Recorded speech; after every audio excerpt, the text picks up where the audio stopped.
apretada guys. Luto na naman ang apretada.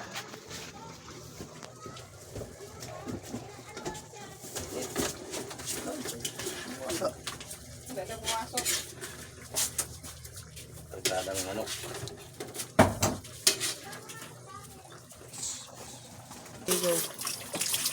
Luto na guys. Lalagay ko na ito. Bell pepper.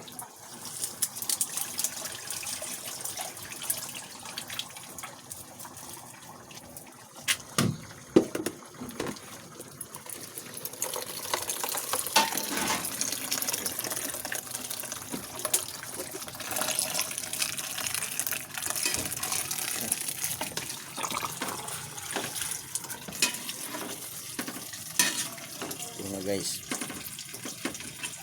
Lagay ko ng bell pepper. Pinatay ko na yung apoy guys. Pinatay. Wala nang apoy. Okay na. Pwede naman ang halian. Video for today's. Bye bye guys. Bye bye guys.